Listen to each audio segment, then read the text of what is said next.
everybody, welcome to the Bones Collector. And we haven't had very many videos out lately. We have been struck here at the Bones Collector house with the Black Plague.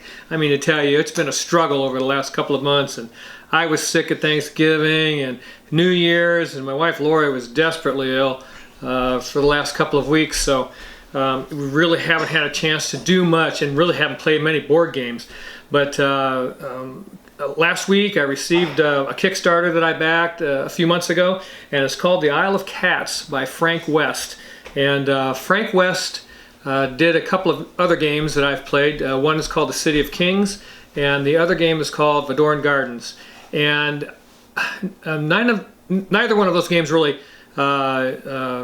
really struck us as the types of game that we want to play. City of Kings was huge and massive, and just too much long game time, play time for the game. And Vadorn Gardens was a small game in a small box, but it had a card mechanic in it that I've never enjoyed. Kind of like I think Hanging Gardens uses it, and where you're playing cards and covering up sections of the card as you go. So I just never have liked that. So I didn't keep either one of those games. So I backed this, and I was hoping that it was a game that we were really going to like, and the gamble paid off because this is a keeper for us. Frank West did a tremendous job with this game, and my wife Lori and I enjoy playing board games, but we don't really like sitting at the game table for more than an hour. Sometimes 90 minutes if we're in the mood, and because I have some games that take 90 minutes. But I tell you what, in our library we've literally gotten rid of everything that takes longer than 90 minutes to play. We just don't enjoy that kind of thing. We got a lot of things going on, even though we're senior citizens and we have grandchildren that we spend time with, and things that we like to do that take up time in our day. Plus we both work, so we really enjoy games that offer a complex and intellectual challenge in an hour. And Isle of Cats comes through with that. This is a Tetris style polynomino, I guess that's the word. Polyomino tile laying game. And we really enjoy that. We enjoy Barron Park very much, and Cottage Garden by Uwe Rosenberg. So those are a couple of other games that are this style. This one is really a tricky game to play, and I really like it. We played it twice now, and it plays wonderfully at 2.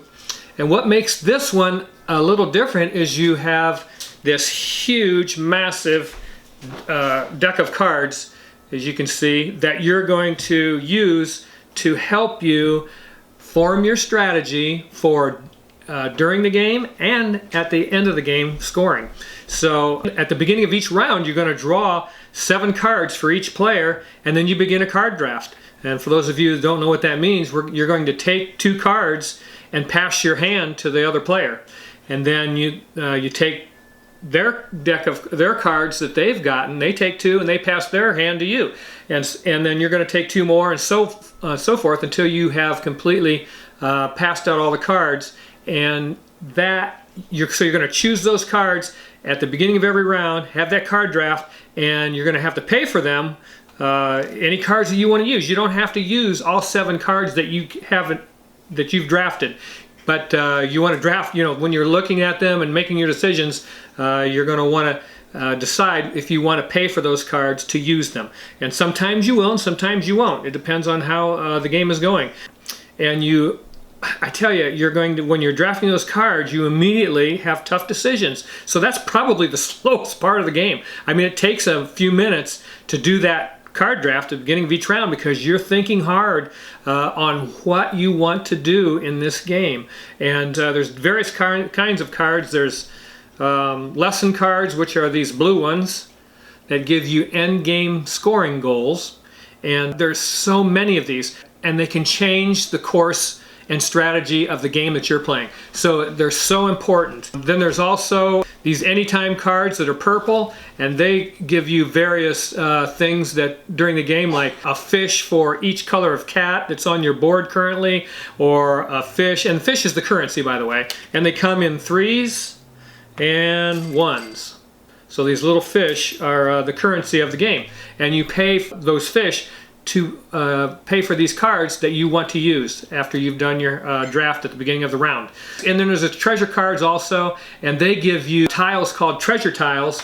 And there's rare treasure tiles and common treasure tiles, and these yellow cards give you those treasure tiles. And what those are for is to fill up spaces on your board. Those of you that have played this types of game, you always have those little spaces when you're trying to fit these pieces together.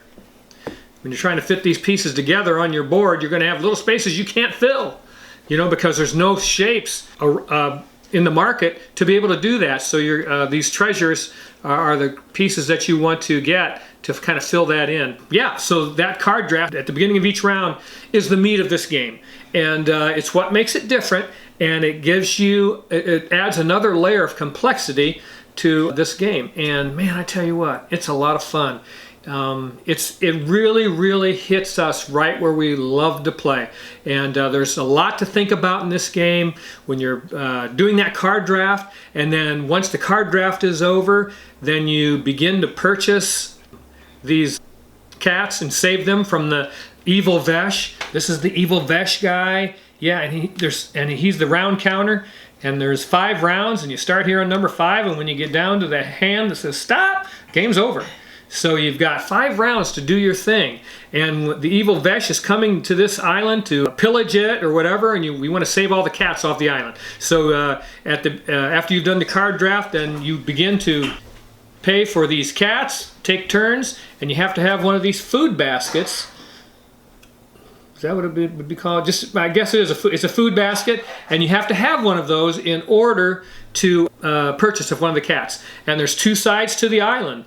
This side of the island, the cats are 3 fish. This side of the island, the cats are 5 fish. So that's the cost of doing that. And to save one of the kitty cats, you have to have one of these food baskets. So some of the cards that are in this deck will give you a permanent extra food basket, because you start with 1 during the game, and then you can get another permanent one. Like you can see, both of us had 2, so we gathered a permanent basket from one of these cards, and I was able to use it for the rest of the game. And then there's temporary ones also. Some of those green cards I showed you, like this one has a half a basket on it. If you have 2 of them during your card draft, you get those together, and you've got an extra chance to save one of the kitty cats off the island. So that's pretty cool. And so you have to think about that. Which cats do I want to save, and how do you make that decision? Well, it's a set collection type of mechanism. On the ship, if you can see here, this is the finished game we just got done playing, and I have a big family of green cats here, and you're trying to lay those cats on your ship in a fashion so that they are touching, same colors are touching. And you can see I had 1, 2, 3, 4, 5, 6 green cat, a family of 6 green cats, and I think that paid me like 20 points. So that was pretty cool. And you're trying to do that as much as possible as you're making your purchases and laying those on your ship. Now on your ship, you also have rooms that you are trying to fill up. And I think there's 6 rooms on the ship, and for every room you don't completely fill, you're minus 5 points at the end of the game. And that's a bummer. So you're trying to fit those polyominoes together in a fashion where you can have families of cats together, which is colors of cats all together to score as many points as you can, and also trying to fill up those rooms. And there's lots of rats. Every good ship has rats. I mean, you know, every ship that I've ever heard of has rats. So there's rats on this ship, and it's minus 1 point for every rat you don't cover up on your ship. So that is playing a role also in the way that you lay those tiles. Man, that is just a really cool game. There's just a lot to it. You have these lesson cards that you draw that I told you about that give you goals for the end of the game. And there's also, so these are turned over so no one can see them for the most part, but there are lesson cards, blue cards like this, that are public. And once those are played, then everybody's trying to go for those cards also. So yeah, there's a lot to this game. And I think it plays 1 to 4, which I appreciate. I'm glad that they didn't put, I think there's a 5 and 6 player expansion for this game, but you know, I don't need that, and I appreciate it when board game manufacturers. To be quite honest with you, I got rid of a game that I loved, Caverna. I really, really liked that game, but in the box they made it for 7 players. I just have no use for that. So I appreciate it when board game companies make the game from 1 to 4 players. And hey, if you want to make an expansion for gaming groups and stuff like that, great. It's just that I have no place for great big boxes and on my gaming shelf, and so I really appreciate this game's from 1 to 4. And while I'm at it, the production of this game is excellent. Nice thick player boards, nice thick island board here, wooden kitty cats, and the card stock is amazing. Very nice stuff. Tiles are thick. I mean, it's just a really, really nice production, and that is the thickest game box I've ever seen. And it has a thing in it that says have your cat lay in the game box when you're setting the game up, because everybody that plays board games and has a cat, the cat gets in the box. That's just the way it is, even if they can't fit. But you don't have to worry about this box splitting, because I guarantee I could get in there and lay down, that box wouldn't split. It is a thick game box. Man, it's awesome. So this is what one of the boards looks like when there's no tiles on it, and you can see the white things. Those are rats, and then these are different rooms, and there's icons that you probably can't see. Crescent moons and pink hearts, green clover. No, there's none of that. But there's like feathers or something. I don't know. There's different icons in these rooms to give you a defined outline of what the rooms are and how you have to cover them up. But nice player boards, very pretty. I mean, this game is so much fun, and I'm going to give you a spoiler alert. This is going to make my top 10 for 2019 by Frank West. And look at this draw bag, and you get a ton of cat tiles. This thing is full. Once you get all these tiles off these boards and off this table into this bag, it's full, and you just get a ton of tiles. Look at all those different treasure tiles, Oshak's tiles. That's the wild card. These Oshak tiles that you see, this white cat with the red stripes, that's the wild cat, man. If you draw that one, if you draw a card that lets you take one of those, you can place that near any color cat, and it becomes that color. So my wife Lori had 2 of them on her board. You can see she has 2 of those Oshak's cats, and you put your cat color of what color you want that cat to be, a wooden cat, on top of that Oshak's tile, and it scores as a red one. She put red, she chose red, and those score as red cats. So that's pretty cool, man. And again, just adds another layer of complexity to the game. And what else do I want to say about this game? Oh, this bag is amazing. That's the best draw bag I've ever seen in a board game. I'm not kidding you. You can like stick I can stick both my hands in there. And it's very thick, very nice canvas bag. I'm telling you, man, that thing is nice. The rule book was amazing. I hope you can see some of that on the camera. The print is very big, which is important to guys like me that are getting along in years and don't want to drag out a magnifying glass. And I really, really enjoy. That is an excellent rule book right there. Excellent, large font, and the rule book is excellent. It explains exactly how to play the game, so anybody can pick up this game. And that's what I love about games like this. Anybody can play this game. Even if you're not a gamer, person that plays a lot of board games, you could get this game and pick it up and play it and have a great time doing it. And that's why I love games like this. My hat's off to Frank West this time for doing such an amazing job with this game design. It is a lot of fun. It's a game that we're gonna keep in our library, and something's gonna have to go. Whenever one comes in, one's got to go. But I got a video coming up with my favorite games of 2019, and this is going to be on the list. So yeah, you can count on that happening. But hey, this game also, they designed it so that not only can you play it solo, but you can play it on an easy level called Family Style. And during Family Style, you don't use the cards so much. I think you just use these blue lesson cards for endgame goals, and then just draft the tiles off the board. So that's pretty cool. If you have young children and you want to buy this game and play it with them, well, young, I mean like 8, 9, 10 years old, and play this game, they would love to do that. Kids love kitty cats, and they would love to play this game.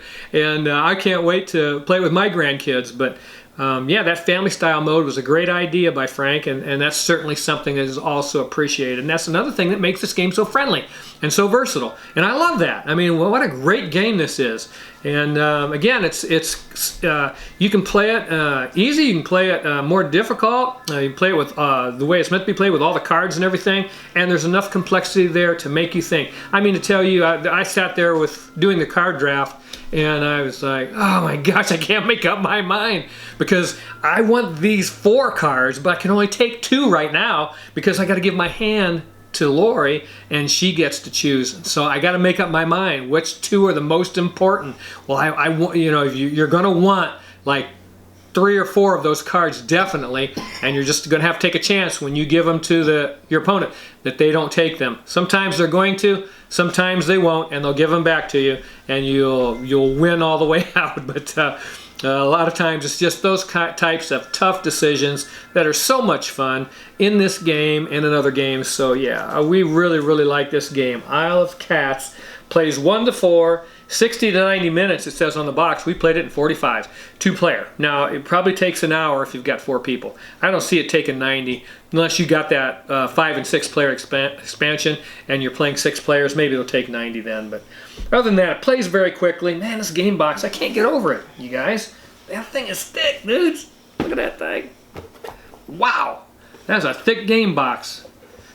I mean, you know, the bomb can go off and this will still be here and I'll be toast.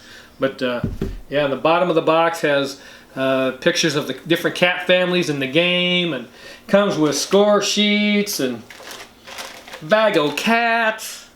Man, all kinds of cards. And wow, what a fun time we've had so far with this game. You know, when you tell yourself, I can't wait to play this game again, you know it's a good one, and you know it's one you want to keep, and that's pretty cool. So yeah, that is Isle of Cats by Frank West. Again, wow, what a fun time we had. Check it out when you get the chance. And hey, like and subscribe, please, to the Old Bones Collector. I love every one of you guys. And please, please, make sure to keep on board gaming, because guess what? It's the best hobby on the planet. Bye-bye.